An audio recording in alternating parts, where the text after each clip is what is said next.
이 시간에는 로마서 8장 17절과 18절의 말씀을 통해서 성도가 받는 고난의 의미라고 하는 말씀으로 함께 은혜를 나누고자 합니다. 금주에는 어린이날과 어버이날이 있습니다마는 오늘은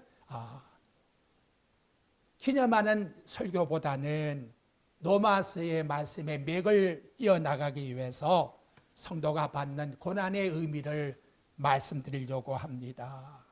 아울러 어린이날과 어버이날을 맞이해서 사랑하는 부모님들과 사랑하는 자녀들에게 주님의 축복이 함께 하시기를 축원드립니다. 먼저 하나님의 아들이라고 하는 이 성도의 칭호를 보면 그 순서의 나열이 어떻게 이루어지는가 하면 앞서 로마서 8장 14절의 말씀을 보십시오. 무릇 하나님의 영의 인도함을 받는 사람은 하나님의 아들이라. 하나님의 영의 인도함을 받고 있다라고 말씀합니다. 15절 말씀을 보십시오.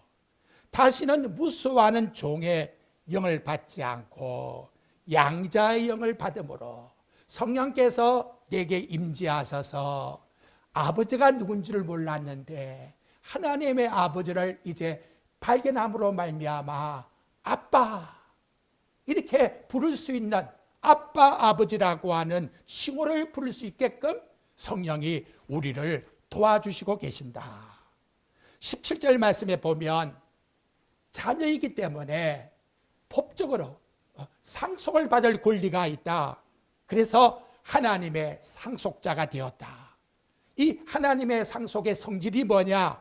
그리스도와 함께 누리는 영광의 상속자라고 이렇게 말씀을 쭉 나열하고 있습니다. 그런데 여러분 뜻밖의 나타나는 말씀이 뭐냐? 이런 놀라운 신령한 영광스러운 하나님의 축복을 하나님의 성도들이 누림에도 불구하고 이 땅에 한번 따라해 볼까요? 성도에게도 고난이 있다. 성도에게도 고난이 있다라고 하는 말씀을 오늘 우리들에게 깨우쳐주고 있다는 것입니다. 근데 말씀을 들어가기 전에 꼭 우리가 명심할 것은 우리 성도들이 받는 고난은 세상에 예수 믿지 않는 사람들의 받는 고난과는 절대 질적으로 차원적으로 다르다는 거예요. 금방 여러분들에게 말씀드렸습니다마는 예수를 안 믿는 분들은 죄를 가지고 즐겨요. 그래서 그 결과로 하나님이 고통도 주고 죄의 보응으로 형벌로 결국은 멸망으로 나가게 하는 거지요. 그렇지만 하나님의 자녀들은 이제 천국을 향해서 나아가는 성령의 주권 속에서 살아가고 있는 그리스도 안에 있는 자가 되었다는 거예요. 그래서 예수 믿는 사람이 당하는 모든 고난은 하나님께서 반드시 믿음 안에서 뜻이 있기 때문에 주신 것이다 하는 걸 우리는 꼭 명심하셔야 합니다. 그런 의미에서 예수 믿는 사람이 받는 고난은 성경이 뭐라고 우리에게 말씀했느냐? 로마서 금방 8장 17절 하반절에 보니까 그리스도와 함께 영광을 누리게 하는 고난이다 이렇게 말하고 있고, 베드로전서 2장 10절에는 하나님께서 보실 때에 성도의 고난을 아름답게 보신다 이렇게 말하고 있고, 베드로전서 3장 17절에는 그리스도를 위하여 받는 고난이다. 그래서 하나님의 뜻이 있다 이렇게 말씀하고 있고, 베드로전서 4장 4절에는 그리스도를 위해서 받는 고난에는 복이 있다 이렇게 성경은 말씀하고 있다는 거지요. 요한계시록 7장 14절에 보면 천국에 올라가 구원받은 하나님의 백성들의 특징이 나오는데 어린 양의 피로 옷을 시게 씻었더라. 그런데 그 모든 무리가 큰 환난 가운데서 나왔다. 천국에 올라간 자들의 모든 공통점은 다 한결같이 고난을 통과했다 이렇게 말씀하고 있다는 거지요. 자, 그렇다면 우리 예수 믿는 우리 성도들은 이 시간에 이 고난이라는 단어를 어떤 의미로서 하나님 앞에 고백을 드려야 될까요? 이걸 여러분들에게 말씀을 드리려고 합니다. 첫 번째, 바울은 성도의 고난은 뜻밖의 말씀이에요. 한번 따라해 봅시다. 하나님의 은혜이다. 이거 생각할 수 없는 말씀이에요. 하나님의 은혜가 고난이랍니다. 빌립보서 1장 29절 말씀에 보게 되면 그리스도를 위하여 너희에게 은혜를 주신 것은 다만 그를 믿을 뿐만 아니라 또한 그를 위하여 고난도 받게 하려 하심이라. 그러니까 공식이 나오지요. 하나님의 은혜는 이꼬르 믿음 플러스 고난이라고 하는 등식이 나타나고 있다는 거지요. 하나님이 성도들에게 은혜를 주신 것은 나와 여러분을 예수 믿게 만들게 하고 또 믿음으로 말미암아 구원받은 성도들이 아울러 세상 살아갈 때에 그리스도를 위해서 고난을 받게 하기 위해서 나와 여러분들에게 뭘 주셨다? 은혜를 선물로 주셨다. 그러니까 성도가 받는 고난도 한번 따라해 봅시다. 하나님의 은혜 속에 있다.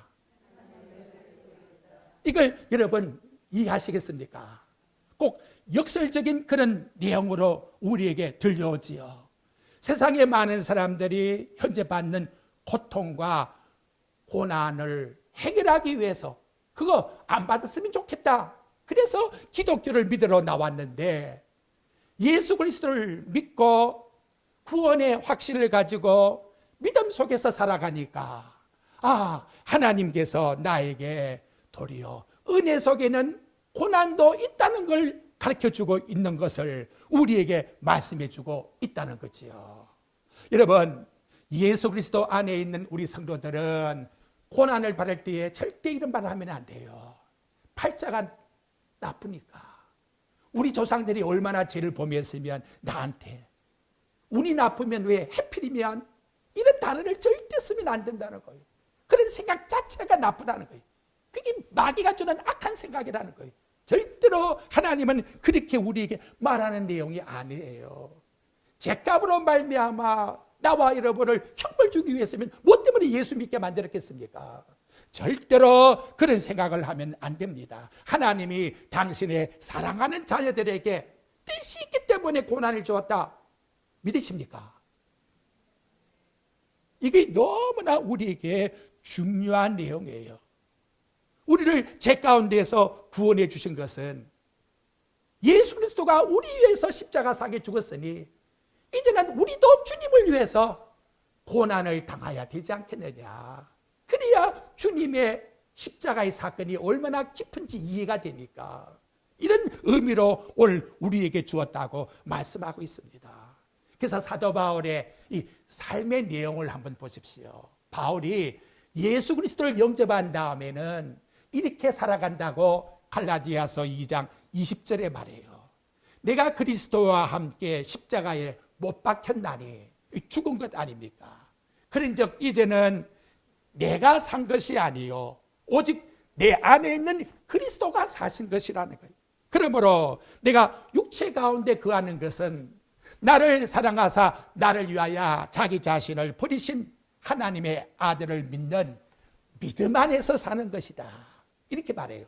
그러니까 바울이 예수를 믿은 다음에 모든 일어나는 삶은 예수님 안에 있는 믿음 속에서 살아가는 생활이지 지옥 가는 생활 속에 사는 생활이 전혀 아니라는 거예요. 그걸 이 시간 여러분 우리 꼭 우리에게도 적용을 시켜야 돼요. 내가 예수 믿고 이제는 하나님의 자녀가 되었으니 이제는 우리 모든 삶이 구원과 관계 있는 삶을 사는 것이지 구원과 관계없는 운수가 나빠서 재수가 나빠서 조상들이 죄를 범했기 때문에 내가 받는 벌로 생각하면 안 된다는 거예요. 절대로 그렇게 생각하면 안 된다는 거예요.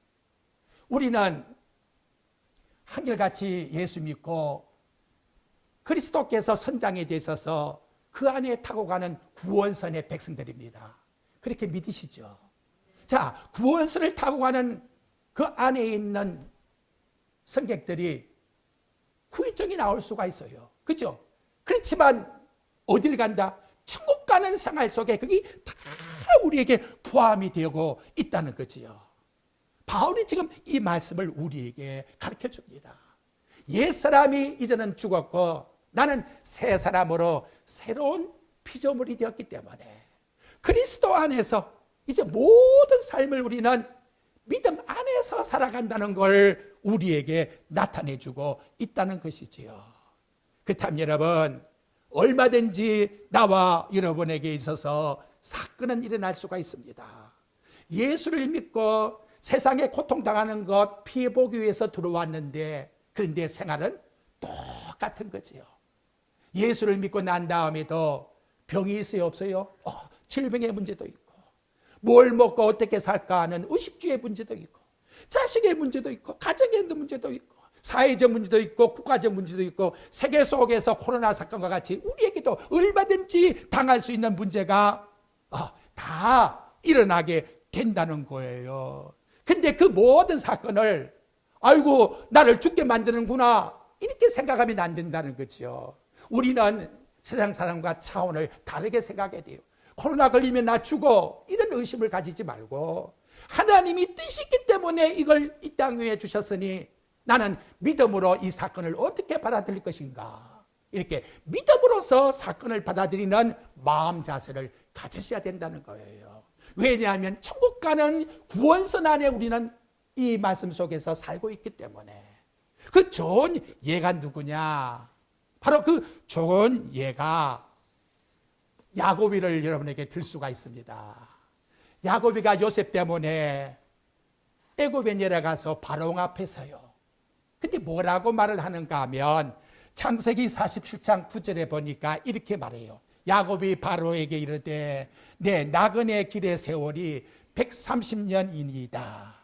내 나이가 얼마 못 되나 우리 조상의 나그네 연조에 미치지 못하나 험악한 세월을 보내었나이다.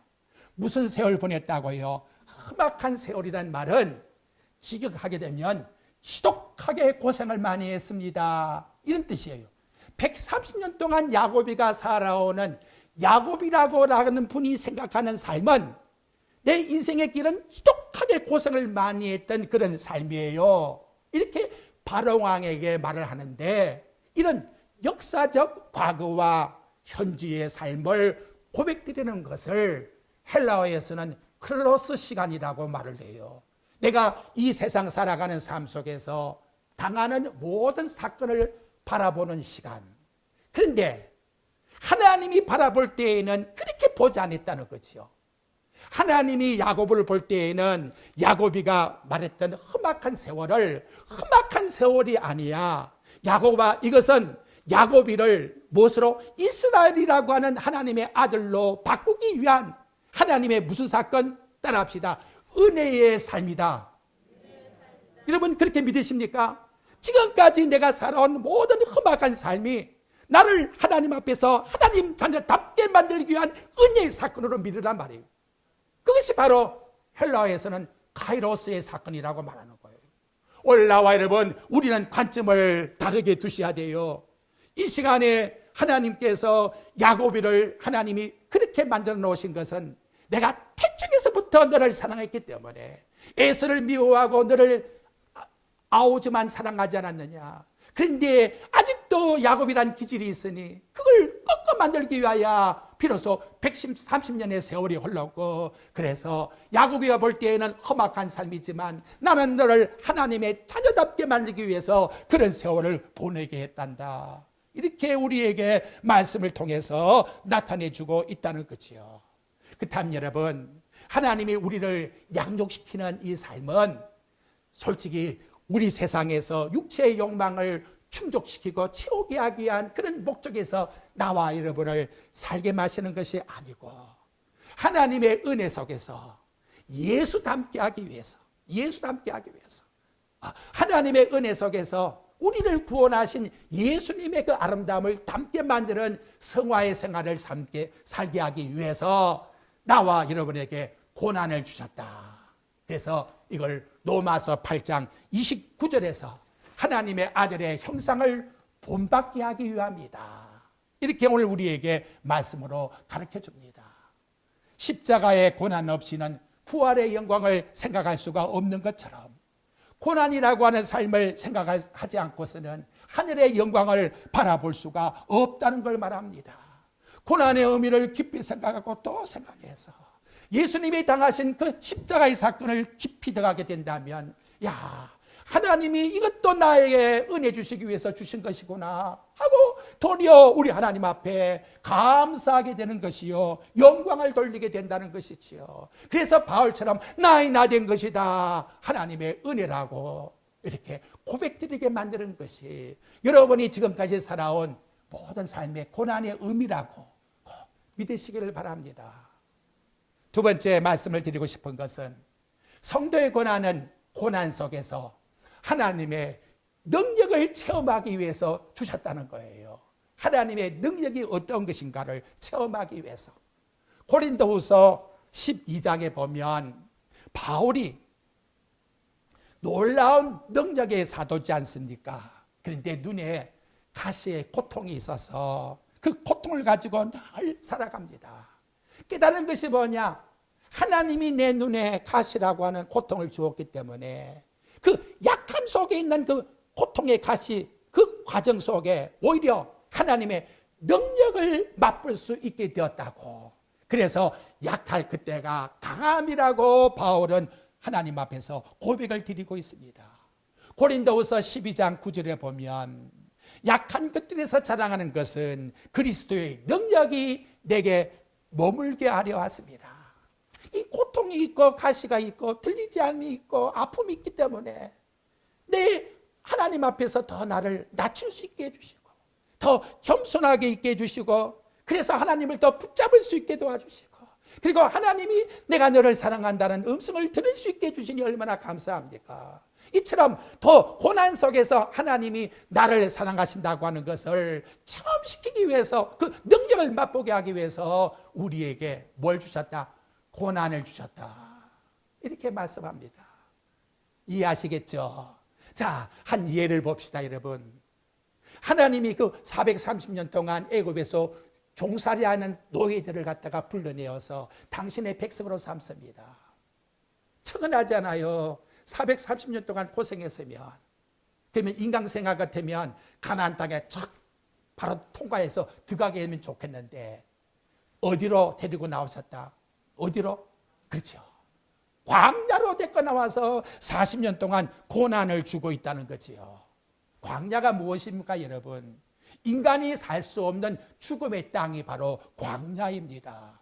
물도 없고 양식도 없어요. 밤은 추워서 견딜 수 없고 낮에는 더워서 또한 견딜 수가 없는 것입니다. 근데 그 광야에 있는 수가 한두 명입니까? 장정만 60만. 그게 식구를 보태보십시오. 약 200만 정도의 인구가 그런 고통과 고난을 함께 겪고 있다는 것이지요. 근데 여러분, 그 40년 동안 200만 되는 인구 중에 한 명이라도 못 먹어서 죽은 사람이 있습니까? 못 먹어서 죽었다, 추워서 얼어 죽었다, 더워서 더위 먹고 죽었다는 사람은 한 명도 없다는 거지요. 뭘 말씀합니까? 하나님의 능력을 체험하기 위해서 애굽 땅 종살이했던 너희들이 인도에 보낸 그 하나님의 능력은 바로 이렇게 놀라운 능력을 가진 전능하신 하나님이라는 것을 체험시켜서 이제 젖과 꿀이 흐르는 가나안 땅에 들어가면 누구만 믿어라? 광야에서 인도해 주신 전능하신 그 하나님만이 참신이라는 것을 믿고 그 하나님께 영광을 돌려드리며 위대하심을 나타내라고. 그래서 광야에서 뭘 주었다? 고난을 주셨다라고 이와 같이 말씀하고 있다는 거지요. 오늘 나와 여러분도 똑같은 말씀이에요. 영적으로 생각하면 영의 사람들은 이 세상 살 곳이 못 돼요. 죄송합니다. 왜? 이곳은 예수님을 십자가에 못 박아 죽인 곳이에요. 이 악한 세상. 지난 한 주간도 여러분 생각해 봐요. 육체의 정욕과 안목의 정욕과 이 세계의 자랑이 마음에 안 들어옵니까? 그런 가운데에서 영적으로는 살아남을 수가 없는 그런 상태 속에서 나와 여러분들이 살아가고 있다는 것이지요. 그런데 왜 이런 고통과 고난을 우리들에게 주고 있습니까?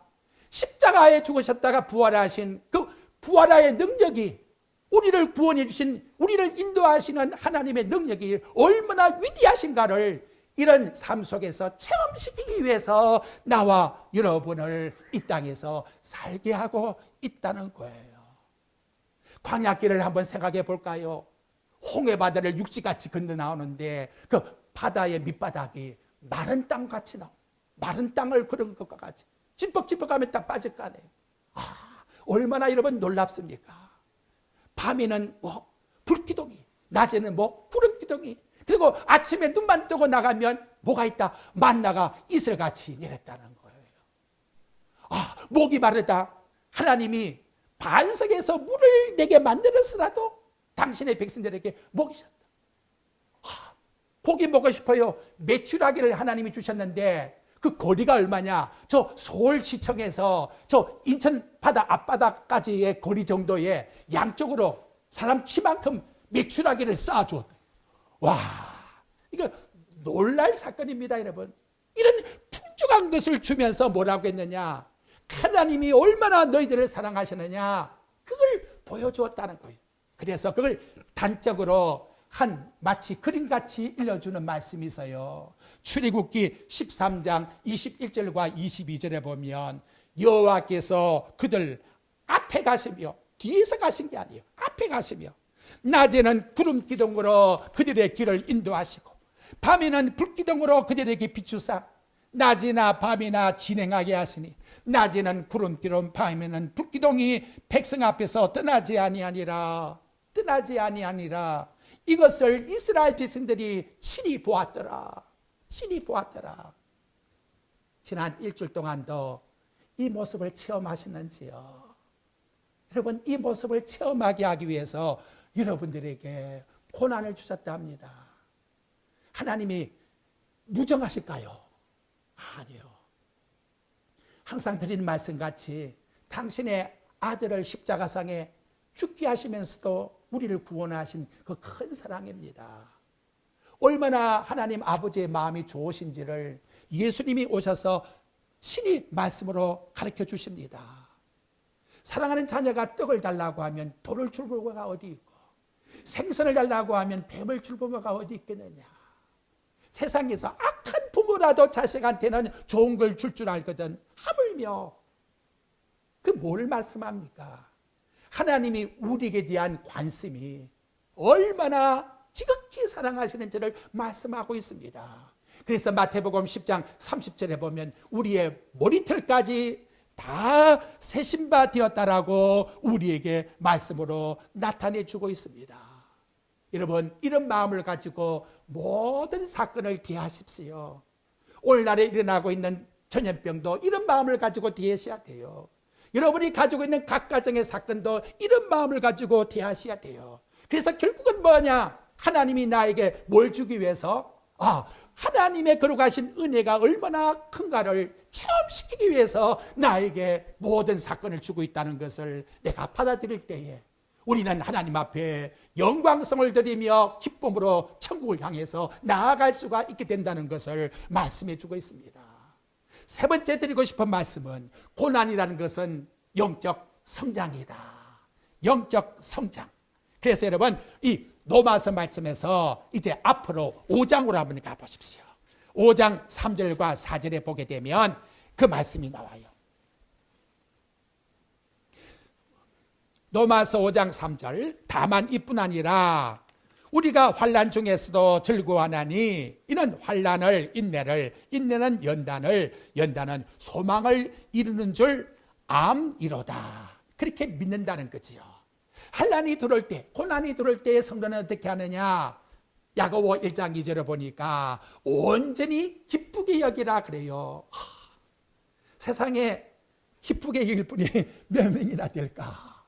이걸 지켜가게 되면 모든 당하는 사건마다 그 사건을 기쁨의 대상으로 여기랍니다. 기쁨의 대상으로.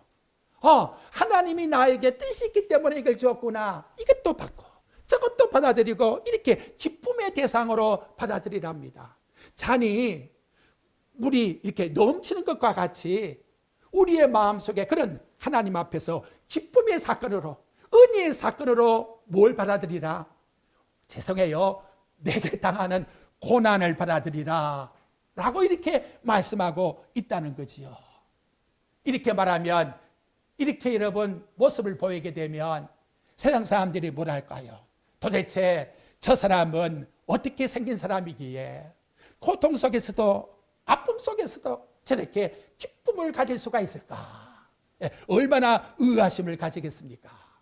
사도행전 6장 15절에 보니까 유대인들에게 돌에 맞아 죽는 스데반 집사가 그 죽음 앞에서 우리는 근심하고 걱정하겠는데, 지금도 그 질병 때문에 나 죽으면 어떻게 하고 걱정 속에 잔뜩 잠겨 있는데 스데반 집사의 얼굴은 천사의 얼굴과 같았더라, 이렇게 표현하고 있습니다.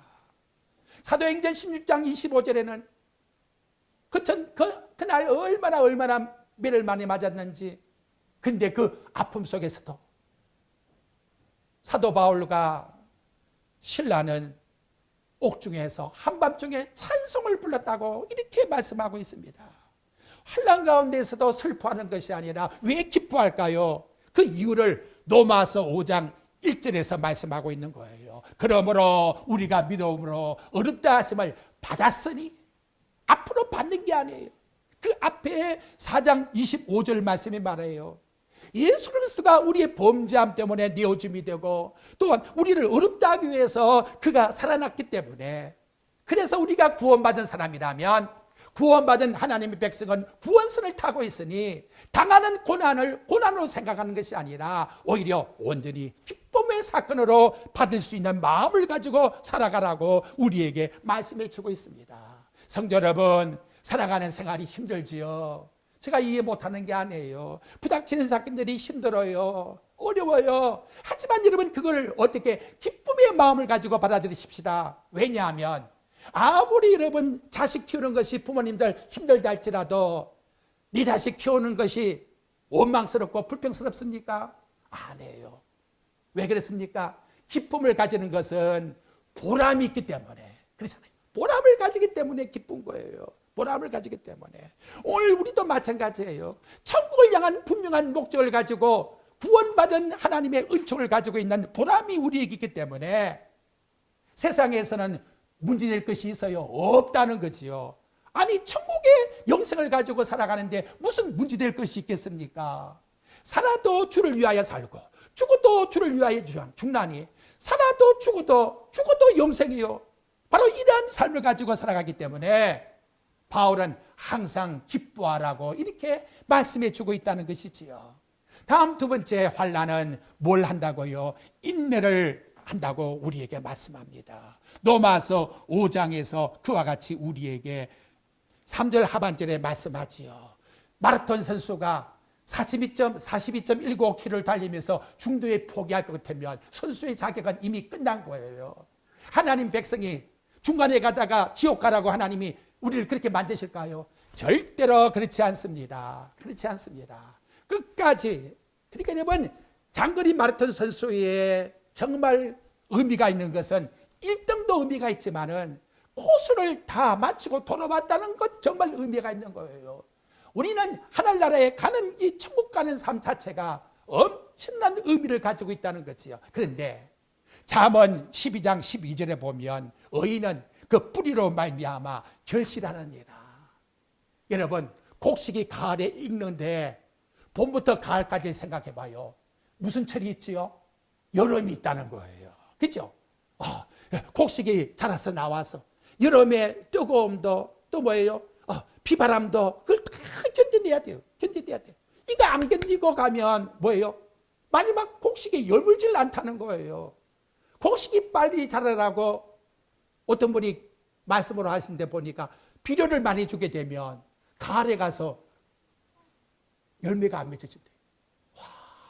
제가 그걸 말씀으로 듣는 순간에 정말로 이 환난이라고 하는 고난은 우리 성도들에게 엄청난 유익을 주는구나. 저 기차가 달리고 있지요. 그 바퀴가 하나 만들어지려면 40톤짜리 큰 방망이가 탁 때린대요. 쇠를 때린대요. 근데 맞은 쇠가 금이 갔든지 깨어지면 그건 안 쓴다는 거예요. 다시 불 속에 잡아넣는다는 거예요. 그래서 가지고 나와서 또 40톤짜리 망치가 때려가지고 금이 안 가지고 안 깨어지면 비로소 그 쇠를 갖다가 바퀴를 만든다는 거예요.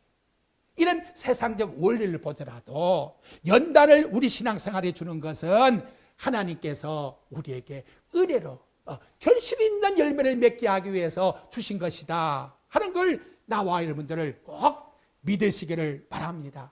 자, 그 다음 여러분 나타나는 내용이 뭐냐? 로마서 5장 4절에 보십시오. 인내는 그 다음 뭘 만든다고 합니까? 거기 보니까 연단이라 그랬지요. 여러분이 생각할 때에 연단이라고 한다면 어떤 의미가 있는지 모르겠는데 헬라에 보게 되면 도키베라고 하는 단어를 써요. 근데 그것은 우리 한글에 나오는 연단이 아니라 품격, 인격을 만들어낸다는 거예요. 환난이 있어야 내가 그리스도 닮는 모습의 인격으로 변화가 된다는 거예요. 고통과 아픔이 없게 되면 옛 본성이 그대로 나타난다는 거예요. 근데 환난을 내가 당하게 되면 인격이라고 하는 품격, 아름다운 예수님의 모습이 나타나는 거예요. 그래서 영어 성경에는 캐릭터라는 단어를 쓰고 있어요. 마찬가지로 품격을 쓰고 있어요. 우리의 모습이 점점 누구 닮는 거? 예수 닮게 하기 위해서 나와 여러분들에게 인내라고 하는 것을 통과시키게 한다고 이렇게 우리에게 성경은 말씀으로 나타내주고 있습니다. 조각가가 정을 잡고 망치를 잡고 때려요. 바위에다가 때리면 때릴수록 바위는 인격적으로 아프겠지요. 그렇지만 그 바위는 어떤 모습으로 바뀐다고요? 조각가가 생각하는 그 작품으로 바뀌어지는 거예요. 우리에게 당하는 고난이 있고 아픔이 있지만 또 참고 또 견디고 예수님 생각하고 그럴수록 점점 우리의 모습은 예수 그리스도를 닮게 한다고 이렇게 우리에게 말씀을 통해서 가르쳐주고 있다는 거예요. 이게 얼마나 우리에게 오묘한 말씀의 내용입니까? 결과적으로 고난의 결과는 어떻게 될까요? 여기 로마서 5장에 있는 말씀을 통해서 보면 결국 소망을 이룬다고 했는데 그 소망이 어느 정도냐? 오늘 다시 로마서에 와서 8장 18절 한번 봐요. 우리가 바라는 소망은 이렇다고 말씀을 해요. 생각하건대 현재의 고난은 장차 우리가 나타날 그 영광이라고 하는 소망과 뭐 할 수가 없다? 비교할 수가 없다. 비교할 수가 없다는 거예요. 전 시간 드린 말씀과 같이 무게를 지어도 이거는 잴 수가 없다는 거예요. 무기로 잴 수가 없다는 거예요. 이런 말씀으로 오늘 우리들에게 말씀으로 나타내주고 있습니다. 사랑하는 성도 여러분, 이 영광스러운 소망이 있기 때문에 히브리서 11장에 나오는 믿음장에 보게 되면 26절과 38절에 이렇게 말씀해요. 어떤 이들은 조롱과 채찍뿐 아니라 결박과 옥에 갇힌 사람도 있고 돌로 치는 것과 톱으로 캐는 것과 시험과 칼로 죽임을 당하는 자도 있고 양과 염소의 가죽을 입고 유리하며 궁핍과 환난과 학대를 받고 광야와 산과 토굴에서 유리하였으니 이런 사람을 세상에 어떻게 감당하리요? 라고 이렇게 말씀합니다. 믿음으로 과거에 살았던 성도들 앞에 우리 자신들을 내어놓으면 우리는 아무것도 아니라는 것이지요. 그럼에도 불구하고 초점은 어디 있느냐? 이들은 살아도 주를 위하여 살고 죽어도 주를 위하여 죽는다고 하는 예수 그리스도께 대한 초점을 맞추었기 때문에 어떤 세상의 것이 그를 감당하지 못한다라고 이와 같이 우리에게 말씀해 주고 있습니다. 자, 그렇다면 여러분, 이런 시험과 시련이 올 때에 우리 성도들이 할 것이 뭘까요? 우리 공부 시간에 보았습니다마는 야고보 1장 5절 말씀에 너희 중에 누구든지 지혜가 부족하면 모든 사람에게 후히 주시고 꾸짖지 않는 하나님 앞에 구하라. 그리하면 어떻게? 주시리라. 백점의 믿음이 어디 있겠습니까?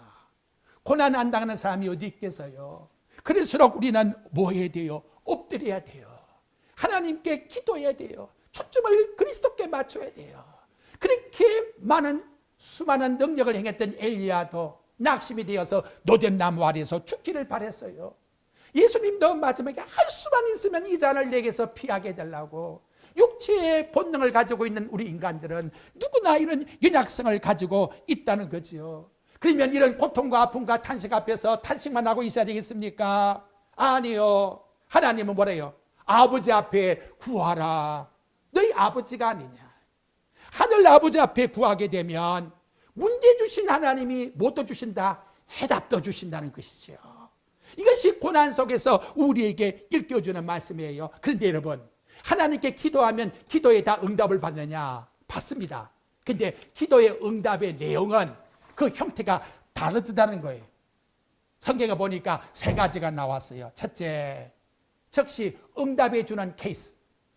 역대상 4장 10절에 보면 야베스 기도 잘 아시지요. 하나님 앞에 기도했어요. 하나님, 이 환난에서 벗어나서 내게 근심이 없게 하옵소서 하였더니 하나님이 그 구하는 것을 이루어 주셨더라. 얼마나 여러분 감사합니까? 이사야 39장에 보면 히스기야 왕도 죽을 병에 걸렸는데 하나님께 기도했든지 내 눈에서 흐르는 눈물을 보았고 내 기도를 들었으니 15년을 더 살게 해주시겠다고 이렇게 즉시 응답을 해주었어요. 근데 두 번째 케이스는 뭐냐?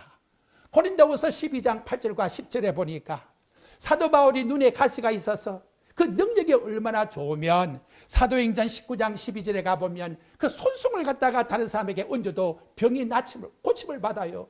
이런 능력을 가진 사람이 하나님 앞에 자기의 눈병 가시 때문에 3번씩이나 간구, 목적을 두고 기도했는데 하나님은 네 약한 그거 좋으니 그대로 지내라. 그대로 지내라. 하나님 내 질병을 왜 안 고쳐줘요? 내 이 고통 아픔 너무나 힘든데 바울 사자와 같이 너 그대로 지내. 그게 네한테 족한 거야. 왜? 약할 그때가 오히려 강함이라. 강함이라. 이렇게 하나님이 체험시켜주기 위해서 오히려 그대로 지내라고 하나님은 말씀으로 가르쳐주고 있더라는 거지요. 또한 세 번째는 뭐냐? 하나님의 영광을 위해서. 요한복음 9장 1절부터 3절에 보니까 날 때부터 맹 있는 사람이 길을 지나가요. 예수님 제자들이 예수님께 말합니다. 예수님, 저 사람이 부모의 죄 때문에 저렇습니까? 아니면 자기 죄 때문에 그렇습니까? 예수님이 No, 아니라는 거예요. 하나님의 뜻이 있느니라. 하나님의 영광을 위해서. 결국은 그 맹인이 눈을 뜨고 예수님을 구세주로 영접하는 사건이 일어나게 되었다는 것이지요. 이처럼 여러분, 우리의 삶 속에서 하나님께서 이루어주는 사건의 응답은 여러 가지 다양합니다. 마지막 결론으로 그런데 원칙이 있더라는 거예요. 하나님이 고난 속에서 하나님이 주시는 원칙이 뭐냐? 첫째, 하나님은 감당치 못할 시험을 절대 안 주는 거예요. 여러분, 아기가 아장아장 걸어가는데 10kg짜리 물건을 갖다가 언제 한번 집어라고 주겠습니까? 어불성설이요. 그래서 고린도전서 10장 13절에 사람이 감당할 시험 밖에는 너희가 당할 것이 없나니 오직 하나님은 미쁘사 너희가 감당하지 못할 시험을 허락지 아니하시고 그리고 당할 때에 피할 길을 주셔서 감당할 수 있게끔 해주신다는 겁니다. 믿으시죠? 두 번째, 하나님의 고난은 우리에게 주신 것이 다 합력해서 선을 이루게 하신답니다. 절대로 우리를 나쁘게 하시는 것이 아니라는 겁니다. 지금 보고 있는 로마서 8장 28절 한번 보십시오. 28절. 우리 한번 읽어봅시다. 시작. 우리가 알거니와 하나님을 사랑하는 자, 곧 그 뜻대로 부르심을 입은 자들에게는 모든 것이 합력하여 선을 이루느니라. 물어봅시다. 선을 이룬다면 누구 닮게 하는 거예요? 그렇죠. 예수 그리스도를 닮게 하는 거. 결론은 그렇게 나와 여러분을 이끌어 가신다는 거예요. 얼마나 여러분 감사합니까? 세 번째로는 절대로 하나님은 악으로 우리를 심판하지 않아요. 시험하지 않아요. 야고보서 1장 13절 사람이 시험 받을 때에 내가 하나님 앞에 시험 받는다고 말하지 말라는 거예요. 왜 내게 시험이 들어왔느냐? 욕심이 잉태한 적 죄를 낳고 내 마음속에 있는 욕심이 나로 하여금 죄를 잉태시킨 것이지 하나님이 나를 시험해가지고 죄짓게 만드는 하나님이 절대로 아니십니다. 여러분, 아니에요. 죄를 범하고 나서 이거 하나님께서 나에게 준 시험이라고 말하면 절대로 안 되는 거예요. 하와에게 뱀이 유혹한 것 같이 먹음직스럽고 보암스럽고 탐스러우니까 그래서 모든 지약은 마음에 뭐부터? 욕심에서부터 나오는 거예요. 마음에 가지고 있는 자만과 욕심이 나오기 때문에 결과적으로 마음속에 품었던 것이 말로 나오는 것이고 그것이 열매를 맺어서 죄를 범하는 거예요. 그러므로 사도 바울은 우리에게 뭐라고 하느냐, 이런 영적 싸움에서 하나님 앞에서 전신갑주를 입으라고 에베소 6장 11절에서 말씀을 합니다. 그리고 이 시험에서, 이 욕망에서 이기기 위해서 늘 우리는 깨어 기도해야 돼요. 예수님께서 너희들 나를 누구라고 하느냐 했더니 베드로가 예수님은 하나님의 아들입니다. 바요나 시몬아, 네가 복이 있다. 내가 이제 십자가 지고 가야 되겠다. 예수님, 그것만큼은 하지 마세요. 사탄아 물러가라. 순간순간에 얼마나 마귀가 시험하는지를 알 수가 있지 않습니까? 그래서 선자는 넘어질까 조심하라고 성경은 이와 같이 우리에게 말씀해 줍니다. 오늘 말씀 결론을 맺읍시다. 나에게 고난을 주신 것은, 내가 지금 당하고 있는 모든 문제, 사건들, 모든 것은 다 천국 가는 구원선 속에서 나에게 나타나는 사건이다. 그래서 하나님이 나에게 은혜를 주신 것이고 여기에는 하나님의 뜻이 있는 것이고 하나님이 얼마나 그 구원 속에서 나를 사랑하시고 또 나를 보살펴 주시는지 그걸 체험하기 위해서 나에게 주신 것이다 하는 사실로 나와 여러분 믿으시죠? 그리고 우리는 천국의 소망을 바라보기 때문에 고난 앞에서도 슬퍼하는 자가 아니라 어떻게 기쁨으로 모든 것을 받아들이는 바로 그런 하나님의 백성이 되라고, 그래서 모든 것이 다 하나님의 뜻 안에서 이루어진다고 고백드리는 나와 여러분의 삶이 꼭 되시기를 주님 말씀으로 축복드립니다.